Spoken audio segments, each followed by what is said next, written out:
I reckon coming back to one of the core themes of this conversation is just communication. It's like how we're talking to each other and how we're talking about construction. Yeah, I think honestly, like having these discussions with people, like the number one thing that comes up is communication. words are powerful, bro. Like you're at every level, whether it's the way you talk about your coworkers when they're not there or your boss, the way you talk about clients when they're not there, the way you talk about the industry at large or the economy, the way you talk about trades and so on. I think that you can really change your environment and your mindset by being conscious of the words that are coming out of your mouth.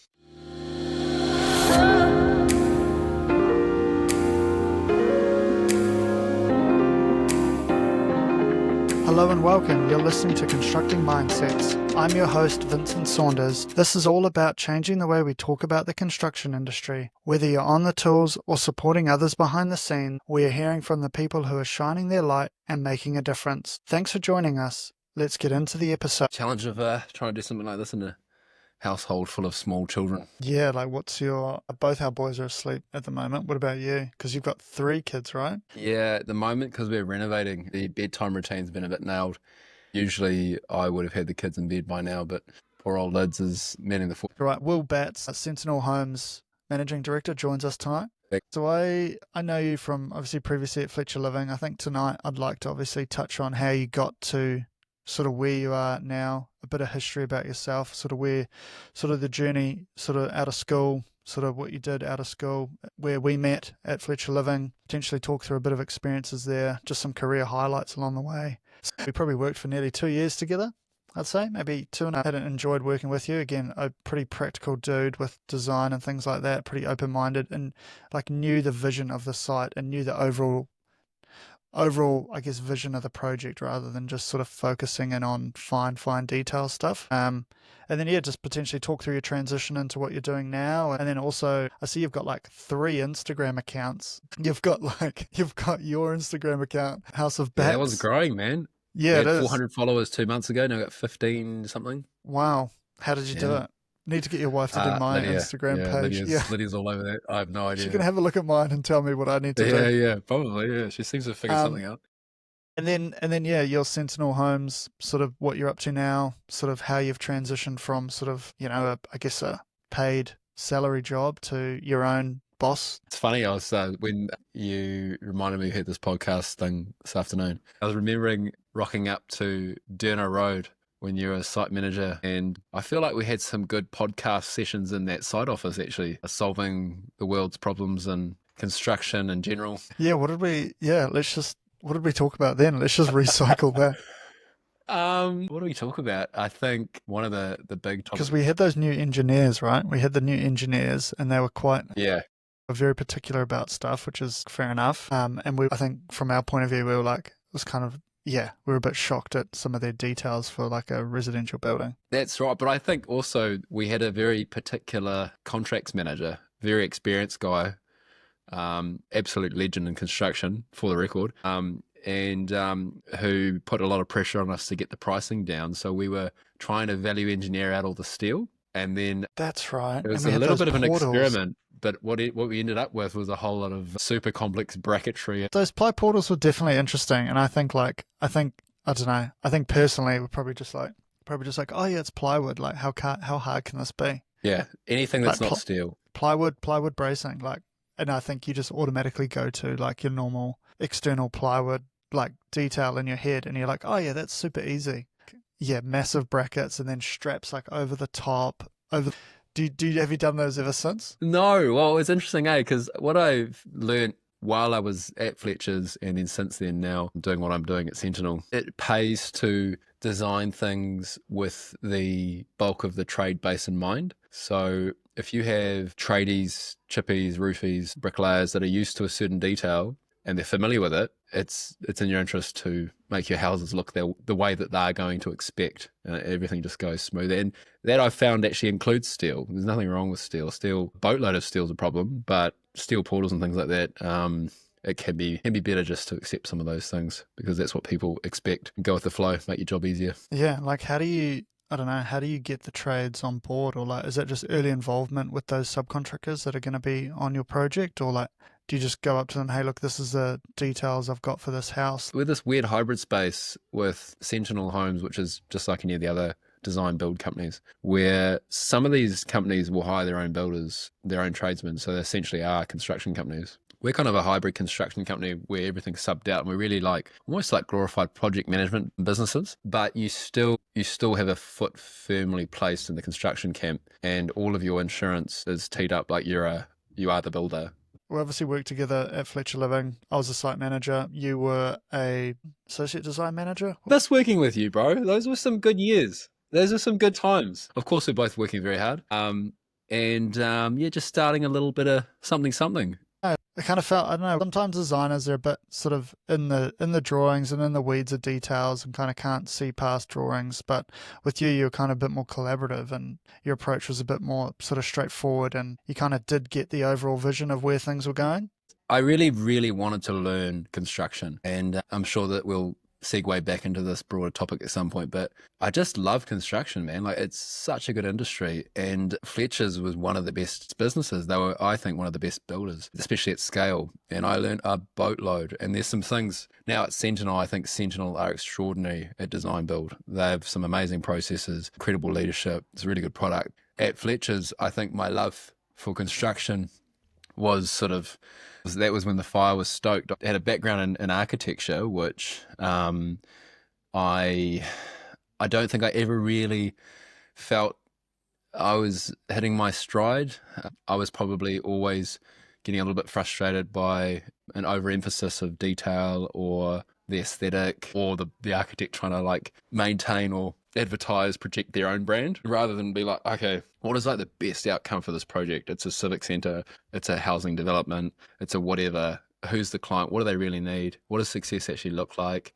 How do we make it more profitable? Those are some of the questions that really excited me. And at a company like Fletcher's, they had some really good leadership, some great people who we both worked with who just knew their stuff. Like I am going to name him. Guys like Brian McKinley, that dude, holy, that guy will forget more than I'll ever know about construction. You know, Jeremy Crisp, they're just, I think, legends in New Zealand construction. And I appreciate that the more people I work with in the industry where they don't really, it's a little bit more bluster than like actual hardcore experience that's earned from, just time in the saddle, working in a big business. So I learned a lot, really appreciated working there. It's just a cool company. So yeah, there's parts of that I miss, but no, I really love what I'm doing now. Awesome stuff on your Instagram about your new place. Looks awesome.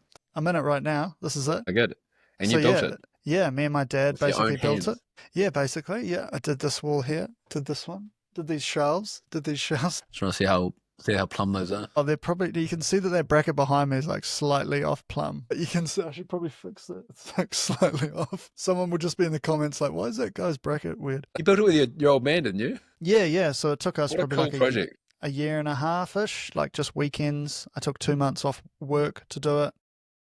Yeah, and again, that's probably, I don't know, we should probably try and figure out what topics we're talking about. I think I always, like I said earlier, I've always been a little bit obsessed by building construction. I think everybody at some level loves building. This is why props, shows like The Block and building with blocks when you're a kid. Anything that's creative is exciting because people love watching the process of something, nothing coming into something and the surprise and delight along the way. I remember as like a really little kid watching a building site next door and sneaking next door probably once a day to see what they were doing. And eventually got to know the builders and they let me use their offcuts to make a chair. And this was like 4 years old.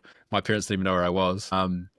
And yeah, going through school, I did, normal stuff at school, sports, whatever. Got really involved there, met some good people, some good contacts for later in life. And I think at school I really enjoyed technical drawing and some of the artistic sort of subjects. Some of my family were very artistic, so there's probably influence there. And then when I got to the point of considering a career, and of course at high school there's a lot of pressure to be like, what are you going to do? Like as soon as you turn 18.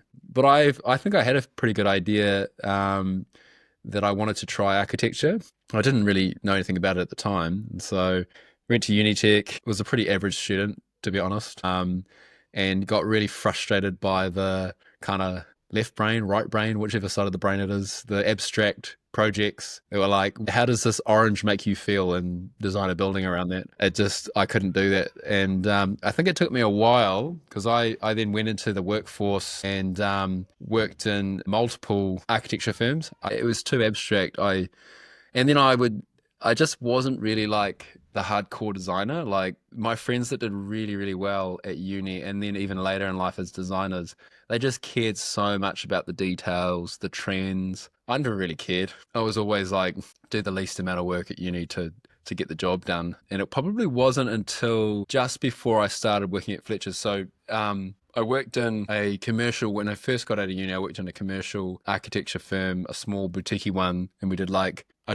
worked on a office for Fonterra, just modeling it up, just like typical grad stuff. There were some really cool projects we worked on. And then I actually lost my job right before we got married, which sucked. Very unfortunate timing. It was just, I was kind of around that time in the market, just after the GFC. And then I worked in a company that did a lot of housing projects. For a time, everybody was doing Housing New Zealand. So like, I swear like 80% of construction was probably Housing New Zealand projects for a while there, especially in Auckland. And I got a bit tired of that after a few years. And then I went to a company.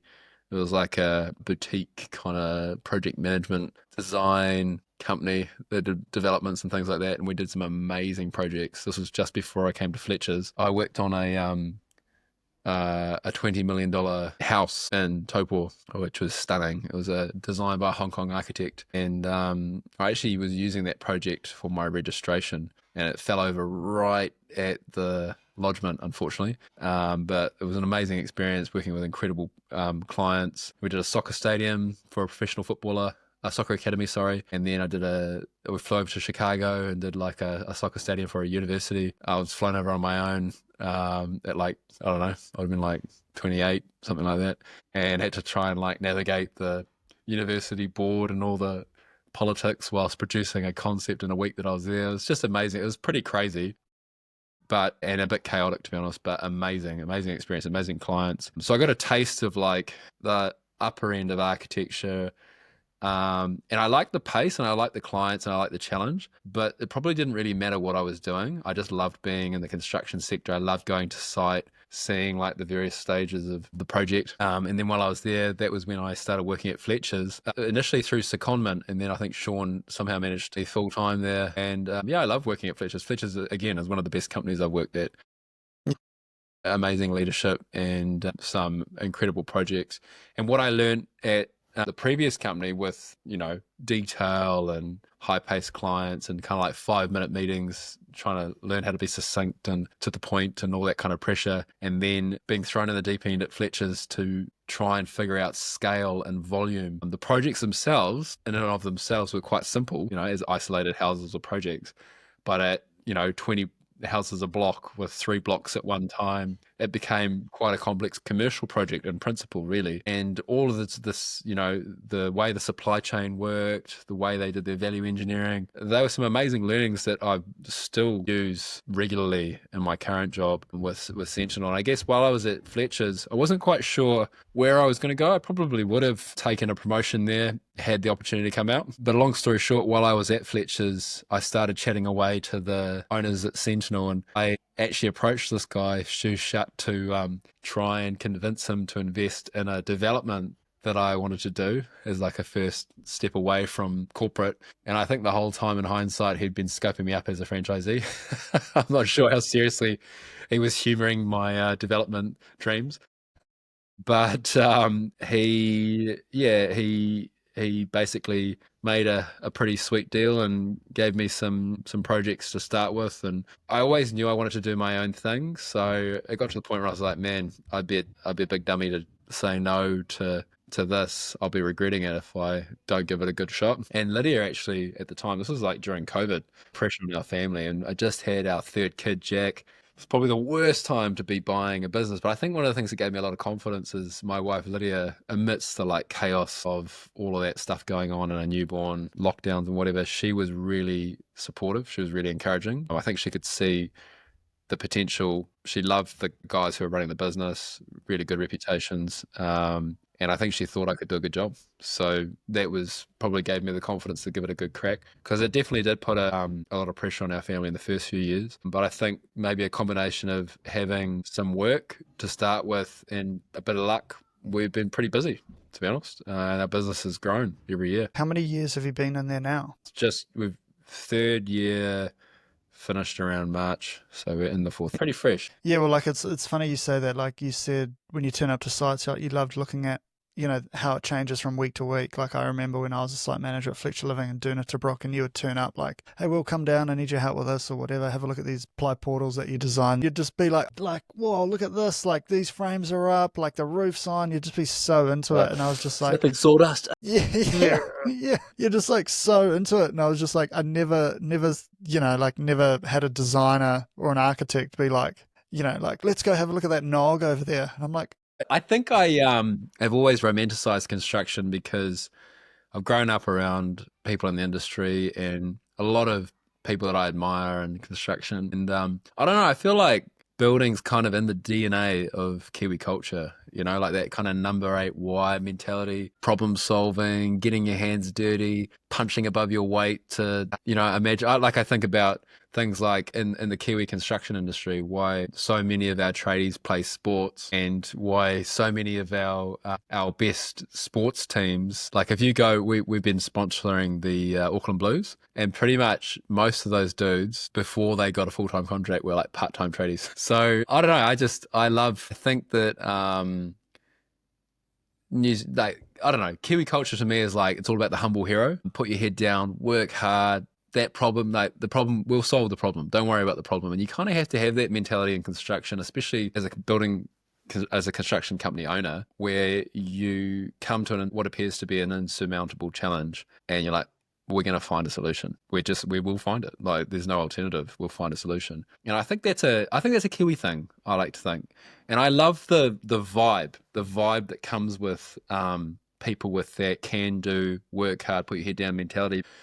One of the reasons why I love to come to the construction site is there just seems to be an inordinate amount, like the ratio seems to be out of whack of good people, like who are not trying to jockey for position. And I mean, there's always a bit of that, but I don't know, it just seems to lend itself, like the conversations you have on the construction site are very different to the lunch table in the office.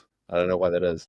Yeah, well, you're the second architect that has said that actually. Like your sort of the tradies on site. Their smoko is like is a it's a huge part of their day. Whereas kind of in the office, your lunch is just, I'll just have lunch. I'll take this phone call or do this. Yeah. You're the second architect that said that exact same thing about the smoko on site. Just potentially chat through sort of, I don't know if you can chat through maybe some of the learnings, I guess, along the way. Like you've talked through a lot of experiences that you've had and a lot of stuff that you've focused your career on. Like what you're doing now as a managing director of a house builder or a house franchise. Like what are you, first of all, like with leading a team of 4 now, are you taking any of those learnings from the last sort of, probably 16 to 18 years in construction? Are you taking those learnings day to day in your business? Yeah, man. Yeah. I mean, I guess like anyone, we learn by observation, and I've been very fortunate to work with some incredible leaders. So I think I am definitely new to managing a team, especially my own team with my own money. But I think I got a really good head start with some solid first principles around just work etiquette, how to respect your staff's time, and how to create measurable goals, and how to be collaborative in the workplace. And I think going back to what I'm saying before, to not be a wanker, like to listen and try and draw out the gold in people. How do you draw out the gold in people? Like that's such a good. This podcast is all about shining a good light industry. So how do you bring out the gold and shine that good light on your staff? The first thing I'd say is there's lots of awesome leaders in construction. So if you're considering a construction career, the first thing you should do is find an awesome boss, because there's plenty of them. Find someone who believes in you and wants to draw out the gold in you. Again, going back to what I was saying before, construction seems to have an inordinate amount of amazing leaders compared to some other industries that I've been involved in. People that are not out to just try and promote themselves and so on. So yeah, find a good boss. I had some amazing bosses that taught me that there are people who actually want you to succeed. And I've had some bosses that it appeared that they would wanted to promote me even at the cost of their own career in some cases, and that's pretty rare. But that's what I try to do. I try to think that number one, I'm hiring people. Why would I invest in someone in my business in the first place? Because it's expensive. It's one of the biggest overheads that we have in a project management type business. And I think number one, you have to find someone that has expertise that you don't. And if you find someone that is an expert in an area of your business that you need, you almost need to let them lead you in a lot of ways. And working out that dynamic tension between when to listen and when to put a boundary in place, and then also how to put a boundary in place respectfully, because at the end of the day, it's your responsibility. That's been a bit of a challenge. But I think, when you find someone really good, they kind of manage themselves, and it's actually those types of conversations are minimal when you find a really good operator. And I'm fortunate to have some awesome people in my team and some clear distinctions in the business. So it's probably simpler at the moment because each person is kind of responsible for a very clean package of work. So it's easier to kind of measure performance and see that everybody's doing a good job. So yeah, I think it's not being afraid to let people outshine you. I think it's a real key ingredient that I look for in any leader that I'm influenced by or work alongside, or what I aspire to be is somebody that can lead by an example to a point, but obviously, we're all human. But I guess in the way that I treat people, especially the people on my team, if they feel like I am promoting them and they're rocket fuel, I feel like that's better for the business overall. So I would rather, when people see my business, Sentinel Homes, Counties, Franklin, when they see the business from the outside, they see my staff. When the clients, the trades, the suppliers, they're like, man, that team at Counties are awesome. Like if people are saying I'm awesome, I actually think that's a problem. That's a red flag, my humble opinion. Yeah, and I don't know, I got kind of so many questions. I'm trying to stay away from my script in this episode, to be honest, because I kind of want to try and keep it a little bit more open. But essentially, like, talked about sort of some challenges and things. Like, what challenges might you face or have you faced in your career so far? Like, are there a couple that you can talk through and just how you sort of progressed through them, or how you got through them? So I feel like I've aged so much in the last 4 years. I think the general challenge and the way I try and frame it up, that the general difficult challenge is just the increased intensity, uncertainty, and the volume, like the sheer volume of problem solving. I get home sometimes and like we're living at my parents' place at the moment while we're renovating, and which is, God bless my parents, they're very patient souls, my 3 children running around. But the other day, I got home from work and my mum was fussing around with the modem, like, how do I fix this modem? Like, it's disconnecting. And I was like, Mum, I'm actually really sorry. I've got like capacity to solve any more problems. And I was actually, it's such a silly thing, but I don't know, that's just how I was feeling. That's quite common. I think the amount of nights that I'm staring at the ceiling has drastically increased. There's probably at least a couple of nights a week where you can get caught up in your own head. But I think the difference, I'll come back to your question, but the key difference I notice in what I'm doing now versus when I was working in a big company as an employee is I would come home a bit more rested, but but I'll come home nailed now, and I'll wake up in the morning and I'm ready to go. Like I'm tired. There's still big problems that have question marks, but I feel like I'm kind of in the zone, in my stride. And I think like because I've always known that I want to have my own company, I look at these great Kiwi businesses and these great Kiwi leaders, and I think, man, I'd love to be like these people, these men and women, one day. I mean, the simple truth has to be that how do you hit your stride in some of these roles? You just have to get acclimatized to dealing with a higher volume of problems, higher stress. It comes with the territory. But just like anything, I think you do acclimatize a little bit. So I think that to answer probably your question the most general way possible, the weight is higher, the uncertainty is higher, and I think I've had to become like a bigger, more resilient person to find some kind of peace in the chaos where I can kind of hit my stride and I'm not overwhelmed by it, because I want to keep pushing, because there's so much fulfillment in growing something for yourself, for your own family. And New Zealand's a good place to start a construction company. It's pretty low legislation wise and pretty easy to set up a company in the company's office. And I think, again, coming back to that kind of humble hero, New Zealand cultural icon thing, people don't mind dealing with small companies. So I think it's a great place to do that. And I love it, but it is, it's definitely hard. So that's probably one of the big challenges. Some of the little niggly ones are, I'm a like serial people pleaser.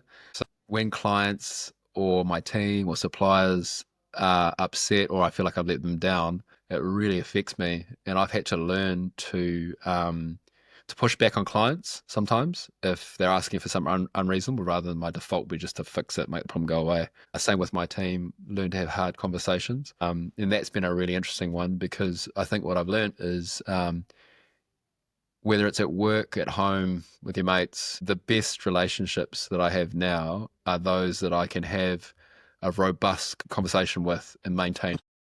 And if you can do that, I feel like it's almost like until you can do that, you don't really know somebody. You kind of like move above the situation, like with them, and you can talk about it like in a very like you're both sort of on the same flow of that conversation, rather than just someone super aggressive and you're trying to push Totally. back. Some people are okay with that. Like you can tell pretty quickly if people are going to be open to having that type of conversation. A lot of people just like conflict and shut down or get really aggressive. But there are a number of people that I work with in my team. It's something we're trying to foster in the culture of my team, and with the trades, where now we're going to have, if we have to have a robust conversation, we're going to have it quickly. I'm not going to talk rubbish about you behind your back. I'm not going to just ignore you and use somebody else. We're going to have a go at communicating as clearly and concisely and honestly as we can about the issue. I want to know exactly how you feel. I want you to understand what I'm experiencing, and we're going to try and resolve it. If we can't, that's fine. But the non-negotiable is that we have to listen and maintain respect. And that's been, I know it's one of those things, it sounds really simple in principle, but it's been very, very difficult, because it kind of catches you off guard in different scenarios when, you're like, okay, I've got this value of having good, sound, robust conversations where I need to. And then somebody like triggers your insecurity, or like, I don't know, just triggers you in some way, and you're like talking like a child again. It's kind of tricky because you have that you in most conversations you know how you should react, or you know how the conversation should go, or how you want to present yourself through a conversation. But if someone is being confronting, how do you kind of keep yourself in that level-headed mindset, and kind of again sort of rise above that conflict and sort of come to a resolution at the same time? How do you deal with that situation? Yeah, I mean, everyone's different. I think you got to like, I think it's one thing I wish they taught me at school, and I hope they teach my kids learn in school. I do my best to teach them at home. Is just like the art of good communication. I don't mean being like Shakespeare or writing music or poetry or whatever. I mean just like getting what's in your head out on the table in a way that's palatable by the person that you want to appreciate it. So if you feel something, or if you aspire to something, whether you want to motivate someone, negotiate with someone, empathize with someone, challenge someone, it's I think it's almost like the greatest superpower in any career. But it's something that you kind of have to have modeled to you, and unfortunately probably a lot of people don't get that opportunity. I can think of, like you said, we've worked with both some great leaders, and you can just, those, like you said, modeled by great leaders. You can just picture, I know I can specifically picture one thing I remember the ex-GM of Fletcher Living doing in a meeting, and it just stands out to me. Like as soon as I have a conflict in my day or something, and it's just this one sort of conversation that he had with another person in the same meeting, and I was just like, how are you not getting frustrated with this situation, and like being like, how do you not understand what I'm trying to tell or say to you? And the way they did it was just incredible. Like, yeah, Are we allowed to name people when it's good things? Because I know who you're talking about, and that guy's the man. yeah, but I have to be. I'd love to talk to him. I think we're talking about the same thing. We're talking about Sam, right? Yeah, Sam Rapson. Yeah, yeah. So I'd love to have him on. He must be, and I'm happy to go on the record saying this. I would have thought, again, been privileged to work with a lot of amazing people in construction. I think he's got to be one of the best leaders, and I don't think anybody would refute that. Who knows? One of the guys we both were privileged to work alongside. And like we're not even, and he's probably 3 to 4 rungs above us at that stage, and like we can just in Fletcher's they sort of provided that you can see the leadership like quite a lot. Like you can see your fourth up manager, just you see him every month like cruising around just solving problems. At the same time you're like, oh wow, this is how Yeah, I you need to know be your name. operating. Anyway, yeah, where did we get to? I can't even remember. Well, I do about communication, but I think that's probably a real undervalued skill in construction. Like if you think about a project management role, all you're doing is communicating. That's it. Yeah, But I pretty think much every role is still mostly communication, even if you're on site. yeah, I think kind of what helped me is like something they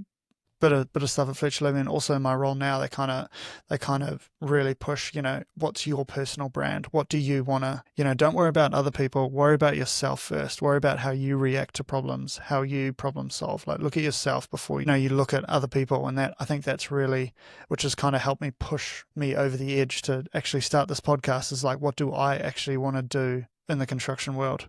And it's like, this is, I want to talk to good people. I know there's good people out there in the construction.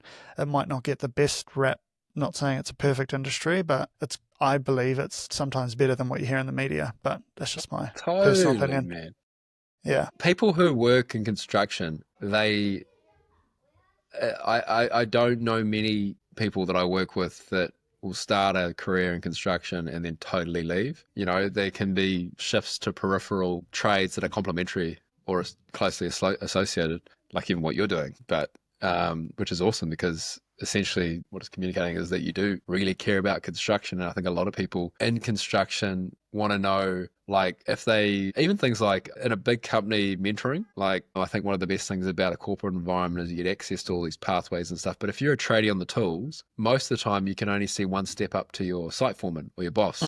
There's no conversations around like pathways and so on. So I can imagine it'd be easier to get a little bit, I don't know, disparaged if you're a trade thinking, what next? How do I grow in the construction industry? And I think, again, coming back to our experience at Fletcher's, one of the things that I've learned is that it's so diverse. Like, you could start life as a plumber and end up behind a desk managing hundreds of houses for a big housing company or anything else. So, And that's kind of hopefully what I would like to do a bit more on this podcast, is just talk to everybody in the construction industry that does, all the different jobs, not just, builder to builder or plumber to plumber. There's so many different careers out there, and just to understand how they got there, I think that would be super beneficial to, what I think will be super beneficial to other people listening, hopefully. yeah, well, when you think about I don't know, my guess would be most of the people that are listening to podcasts are sort of like Gen X, Gen Z, Gen Y. Oh, wait, which one's under 45, maybe under 50, but mostly under Yeah. 40 would be my Get so guess. confused with those generations now, because I you've got know, some yeah. kids X, coming Y, up Z, now. Yeah. And you're like, what generation are you? You're like, I don't even know. I'm too far removed from younger it. than you, I reckon. Yeah. But there are a lot of young people that are listening to podcasts, trying to upskill, listening to like Elon Musk and whoever else. I don't know, bad example, but whoever, great minds, scientific brains, economists, like, you've got access to the best information. But sometimes, like, what I love about what you're doing is sometimes you want something a bit closer to home, and just a little bit of encouragement. Like, the difference, even if you just compared 2 days, when you go to work and you feel encouraged and inspired versus when you go to work and you feel a little bit discouraged doing exactly the same job, it's like night and day.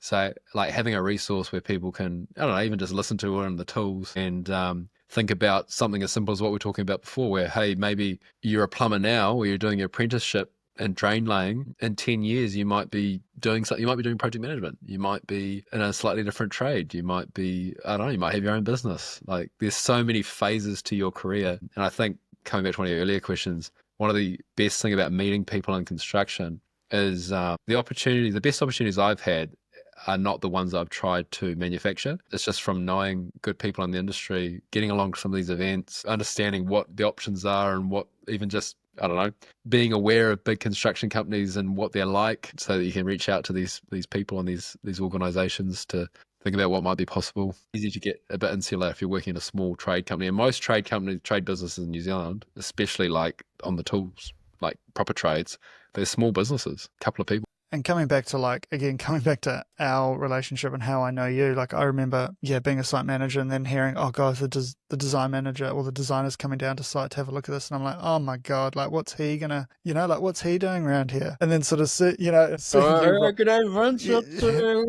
Fix this, eh? Yeah, like, it's just, but it's at the same time, it's like just breaking down that, just take the job title out of the discussion and just have a normal conversation with, yourself. And you were super into it. And then I could see, hey, shit, this guy, he's super into it. He's super into things. And you just kind of forget about the ego or whatever, or your position description, and just have a normal conversation, and our relationships growing from there. It's interesting to think about the future of home building in New Zealand because there are new challenges now that weren't evident when we worked together at Fletcher's. Like we went through that boom time together where, man, houses were flying off the shelf. Money was cheap. Like the sales team were run off their feet. We had people trying to move in before houses were finished. It was craziness. And I don't know if that's something we want back, but the last few years have been tough. And I get phone call after phone call of like just trade businesses and people knocking on the door at the show home, like working their butts off, just trying,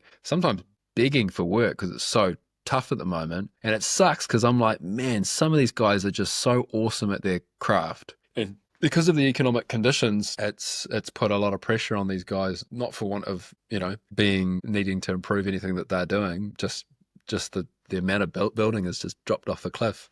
And we've been really lucky that we've had some consistency, like really lucky. Like I don't pretend to think I'm doing anything super special. I think there has been a bit of luck just around getting jobs across the line. But I'm looking forward to the market picking up again because it would be such a shame if some of these amazing operators ended up doing something different or losing their mojo because it's been so hard. Like some group home builders sold their businesses just because COVID was so hard, and I didn't have to go through the fullness of that. We were a pretty fledgling business at that time. But these guys who'd made lots of money, built heaps of houses, and then they just emotionally spent, exhausted, had enough. And that's a real common story. So I think what I'm sort of thinking about now is I've kind of heard enough of that. Like the bad news story, COVID, recession. I want to be sensitive to the reality of those things and those pressures. But at the same time, I feel like we need to be talking more about the positive sides of the construction industry,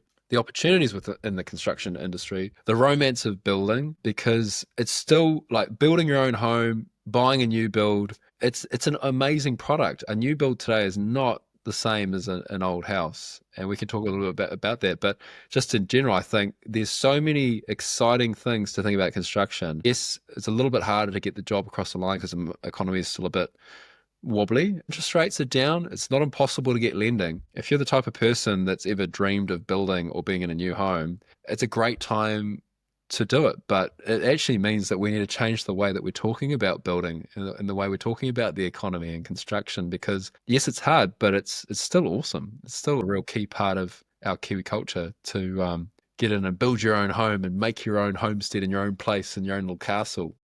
I think that positivity builds and grows more positivity. Like if you have everybody on your site being positive, they're going to take all that positive energy to the next site, and they're going to talk to some other subbies and just keep building that keep building all that positive energy out there. If you look at I mean, I'm no economist, but when I hear the talk around the market changing, the major factors, as I understand, is it's not just interest rates on lending or how easy it is to get lending. It's not just the economy at large, because all different aspects or sectors of the economy are affected differently, but it's mostly this other thing, which is consumer confidence. What's the perception around the market? And that's something we can control. The economy will ebb and flow. Interest rates will ebb and flow. Most mortgages, 30 years. It's going to do this while you've got your mortgage. So the major factor, in my opinion, is it's consumer confidence. And that's around the conversations that we're having. New Zealand's still got a lot of great land. It's still got a lot of infrastructure that needs to be developed. It's still a developing country in some ways. We've got a long way to go to catch up to some of these top performing cities. I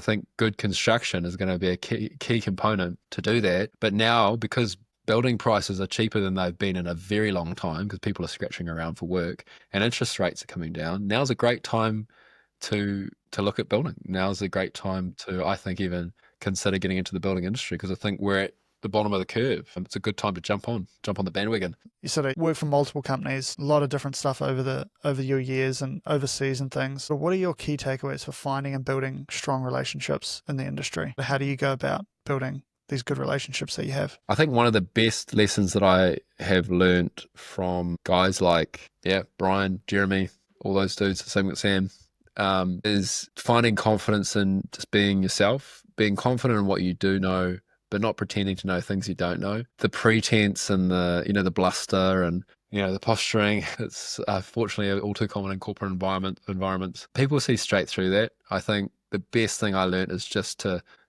say when I don't know something, not to pretend, and just be really real with people. And I think probably something that I've fought hard to do, especially in my own business, and I kind of wanted to try and do in my career, is always do my best to do exactly what I say I'm going to do. So I want my word to mean something and to be known for that. So if I stuff up, I put my hand up, just say, I made a mistake, and here's how I'm going to prevent that from happening again. But working really hard to make sure that if I say to a client or a business partner or whatever that I'm going to do something, that I absolutely do that. And I like to think that's helped me with we've got some really good return business with some key developers. We're looking at some really big, well, for me, some sizable projects now that have come through just through referral, through word of mouth. And New Zealand's a small place, so things do get around pretty quick. And there's some decent sized projects now we're looking at that I like to think has come through from just doing those simple things, just trying to, I suppose, maintain integrity and not try and run too far ahead, to be a little bit conservative. That's slightly different. Yeah, I think the main thing is just being transparent, being real, not trying to bluster about, promote myself too. Yeah, I think sort of knowing your limitations and knowing, like, kind of goes back to what we talked about, knowing how you want sort of to other people to view you, or sort of, how you deal with situations, knowing in yourself how you, if you can deal with a situation or if you need to ask for help or something like that. I think it's a great tool to have, and just knowing that in yourself, what is in your control and what is in your warehouse and what's not. Yeah, and I found that when you say to your staff that integrity is a strong value, be ready to get nailed because your values don't always align. And so I remember we did this exercise where, the five of us filled out a A4 piece of paper that had like 50 words on it, 50 different values. When I say integrity, you're going to see your top 10, which I'll be strong in. But that doesn't mean that integrity is not important to me. It means I actually need you to communicate with me to help me understand what's important to you and how I can kind of meet you there in the way that I relate to you. Doesn't mean that I compromise myself or throw my values away. It just means that when I relate to those staff members, I'm seeing it through that lens, like their own little values matrix, voicing my own upon them. Connect there for a while. They're like, oh, and I was like, why are these guys saying I'm not following it through or I'm not doing what I say it is? It's just that simple disconnect. Yeah, I think that value exercise is pretty powerful. I remember, yeah, like it kind of also puts some things into perspective. Like if you're having a bad day, if you're stressed, like you can always come back to those values. And actually, a guy I had on the podcast a couple of weeks ago, he said that, when he gets stressed or he has a hard time or a problem he needs to solve, if he comes back to that, why am I doing this? Why am I here? He can, work through that problem a little bit easier. Yeah, I did have a couple of questions just around sort of, you're obviously delivering sort of high quality homes to people at this point in time. Like what are some of your clients, I guess, walking out of a brand new home? Like what are they expecting from, Will and Sentinel Homes to deliver for them? I think what we're trying to present is getting closer to, so the first part of the question, I think what we're trying to sell is getting closer to what I think our clients want. I think there was probably a little bit of a gap at the start. Because coming from Fletcher's, I was value engineering the heck out of everything and getting the contract price real low. So it looked exciting, but then as they saw the design unfold, they're like, "Whoa, no landscaping?" Or like, "Oh, can we make the front elevation look a little bit sexier or something?" So I probably went too far down the other end. But I think where we've landed is, and a lot of these skills around saving money are things I've learned from Fletcher's time at Fletcher's with those guys I was mentioning before. But we are offering architectural or designer homes at a group home price point. It's through adopting these group home building methodologies, like what I was saying before. What is the trade base going to expect? So the bulk of the tradies are going to expect 3604. Really, it's a fancy code for standard building methodology, nothing custom. And if you're familiar with that, you design the house around it and you're like, okay, we're going to do really beautiful design, but we're going to do it with standardized building methodologies. And we're going to pick our moments to do something a little bit special, but it's not going to compromise standard building methodologies. That's how we keep the prices down. And I think we're designing some beautiful homes. I'll send you some pics later of some houses that we're designing, like this For example, we've got this beautiful big two-story home up in Bombay Hills, 450 square meters. It's clad in a new product by Forte called Millboard, which is quite a high-end product. It looks, you wouldn't be able to distinguish it from real timber unless you got right up to it and like picked away at it. It looks amazing and it's high performing. And this home has like all the latest mod coms and everything else, engineered flooring. It has a custom solid timber kitchen. But the base build, because we utilize 3604 principles, we don't have massive double height voids and things like that.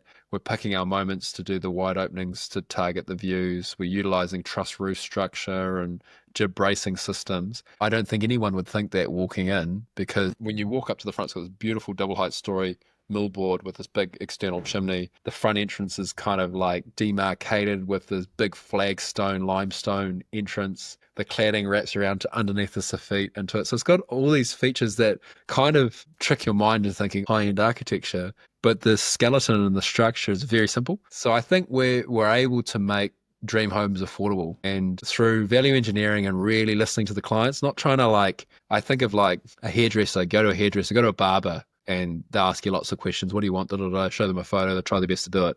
Go to a hairdresser. They're telling you what you should get. They're like, oh, this is my brand. I'm going to do this because, and I think design and building can be a little bit like that, where they're like, I'll tell you what is going to be a cool house for this site. And you might get a little bit of say in the interiors, but really this is a monument to me and my brand. I don't think we do that. I think we're really careful to try and walk that line and understand how much support the client wants, but really emphasizing listening to be like, okay, what is the dream here? Like, what does actually success look like? Front loading all that design stuff and getting a really comprehensive brief, and then utilizing some of those value engineering principles to give them something that is super bespoke, but standardized and comparatively very affordable. So I think that's kind of what we're trying to do, and we're tweaking it all the time, but we see Two parts to this question: industry first, and then maybe for yourself after. Like, where do you think the industry needs to go to improve? I think there's still a bit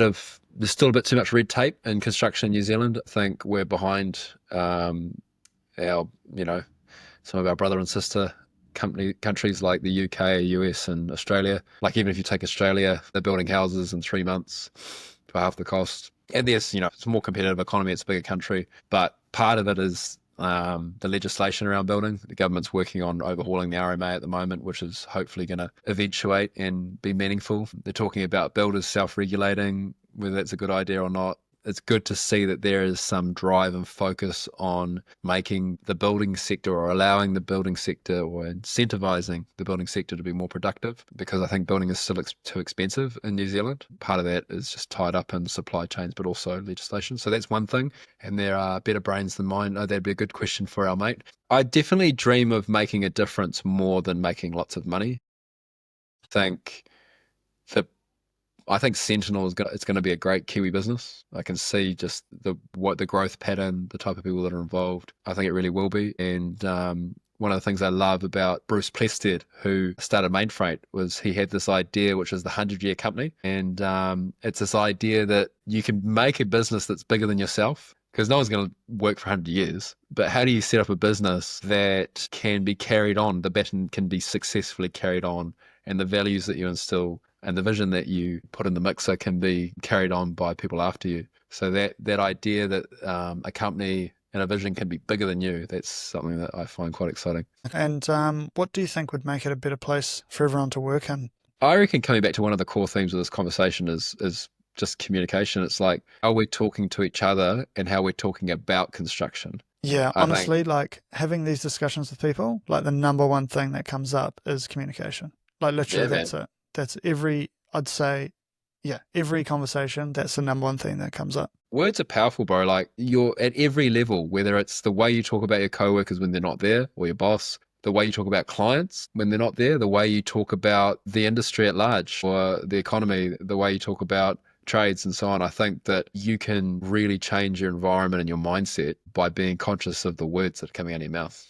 100%. And I think, I don't know, that there's a really amazing book that kind of changed how I thought about my words. And you don't get it right all the time, but it's the 4 Agreements. I don't know if you read the book. It's called The 4 Agreements. Yeah, it's basically there's 4 agreements you make with yourself. One of them is God, I'm going to get them wrong, like be powerful with your words or something. So the energy you say is the energy that you get back in return through words. So if you're like, look at that fucking idiot over there in his car, like that energy is going to come back at you from somebody else. Yeah, Yeah. the Four Agreements. It's a really good book. Okay. It's No, I pretty have a look small, at that. but yeah, it's really good. It's really good. That sounds Anyway, good. man, yeah, like I know I said an hour. We're like an hour 20 now already. Like I'd That's love cool. to. I mean, I have a tendency to segue, so apologies for No, that. but it's good though. I think it's like a real conversation. It's a positive conversation, and that's what hopefully all of this is about. But yeah, I guess I don't Two know. Do you mates have any? catching up, man. You know. Yeah, that's it. And that's kind of why I kind of sort of got rid of my script for this one because I was like, oh, I can't. Will's gonna know Will's if I'm going to be just a like. classic. No, no. I think halfway through you'd be like, Vince, when are you actually going to ask me a normal question? Yeah, but I also really love that you've done it. So many people talk about doing a podcast because it's flipping hard, putting yourself out there, getting it from the ground up, getting guests, all that kind of stuff. It's epic, bro. And I think the vision that you have is a good one. I really appreciate that, man. Construction, It means so much. unfortunately, the reality is it still has incredibly high mental health issues, things, you know, there are lots of organizations that are doing a good job of that. But a resource like this, where you're structuring the podcast, finding guests to shine a positive light in construction, it's a powerful thing, man. Like, I don't think you underestimate the potential. It's pretty awesome. So I commend you, Yeah, bro. like to be honest, that gives me, I don't know, full disclosure, that does give me butterflies. So I really appreciate that. Like, honestly, That's like cool, bro. it's, respect you so much in the workplace. And I really, really, really respect your opinions. Appreciate that so Thanks, much. bro. It's not the first time we've shared butterflies in the workplace. But, man, well, I don't know. Yeah, just where can people find or connect with you if they want to get in touch with yourself? So yeah, as you mentioned, we've got multiple Instagrams, but we're focusing on I didn't growing. even talk to you about that. That's a whole nother I topic to know, talk about. shocker, mate. We're still cleaning house there, but our main Instagram that we're focusing on is House of Bats. That's where all our Sentinel content's going to go. At the moment, it's a lot of family stuff. Oh, question But about that. building content Question is about coming. that. Sorry. So, Did you put an archway in your wardrobe or not? Are you doing the archway? well, I suspect I'm going to end up with an archway because that's what the boss wants. My wife wants an So, archway as well. yeah. Oh, you like the archway? I don't particularly like it, but Yeah. she does. I said, yeah, we can put an archway in, but I won't be involved with it. Yeah, I don't mind, but I mean, at the end of the day, it's going to be her little haven most of the time. I'm going to be at work a lot of the time during the day, but So the archway's going in. I suspect it will find its way into that spot. Yep. One way or another. Too good. Good Too fire. good. Anyway, all right. So people find or connect with you. House of Bats is the main one. Nah, cool. And yeah, any final thoughts from yourself? Follow that. Tune in. I reckon this is going to get some legs. It's cool, bro. I'm excited to see where it goes. That's it for today's episode of Constructing Mindsets. Remember, every conversation is a chance to shift the culture of construction. Reviews are always appreciated. Until next time, take care and keep showing up with good energy.